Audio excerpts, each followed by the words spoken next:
পর্দায় হাসি খুশি থাকলেও ব্যক্তি জীবনটা ছিল তার একেবারেই আলাদা। কাজের শুরুটা তার খুব অল্প বয়সে। একবার মা হান্না চ্যাপলিনের সঙ্গে 5 বছর বয়সী চার্লি চ্যাপলিন গেলেন স্টেজ পারফর্ম করতে। হান্না ছিলেন জনপ্রিয় মঞ্চ অভিনেত্রী। গ্রিন রুমে তার মেকআপ নিতে একটু দেরি হতেই দর্শকের মাঝে শুরু হয় বিশৃঙ্খলতা। আর তা ঠান্ডা করার জন্য পিচ্চি চ্যাপলিনকে গ্রিন রুম থেকে ঠেলে পাঠিয়ে দেওয়া হয় স্টেজে। সেখানে উঠে এত মানুষ দেখে থতমত খেয়ে গেলেন ছোট্ট চ্যাপলিন। এদিকে উদ্ভট ড্রেস পরা এক বাচ্চার এমন ছুটাছুটি দেখে মজা পেয়ে হাসি আর তালিতে ফেটে পড়ে দর্শক অনুরাগীরা। ছোট্ট চার্লি চ্যাপলিন ভাবলো মানুষ হাসানো এত মজার, শুরুটা সেই থেকেই।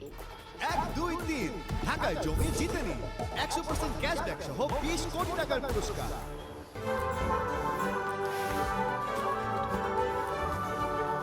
তবে মজার ছিল না চ্যাপলিনের ছোটবেলার জীবন। মা বাবার মঞ্চ অভিনয়ই সংসারের আয়ের উৎস। বাবা ছিলেন মদ্যপ, মা হয়ে পড়েন অসুস্থ। মাত্র 8 বছর বয়সে নিজের উপার্জন নিজেকেই করতে হয়। নামি এক থিয়েটার গ্রুপে নাম লেখান চার্লি চ্যাপলিন। 11 থেকে 12 বছর বয়সে তার নির্বাক কমেডি নাড়া দেয় পুরো ইংল্যান্ডকে।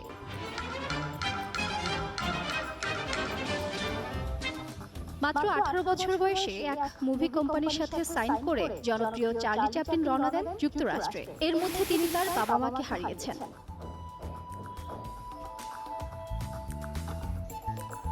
একের পর এক হিট হতে থাকে চার্লি চ্যাপলিন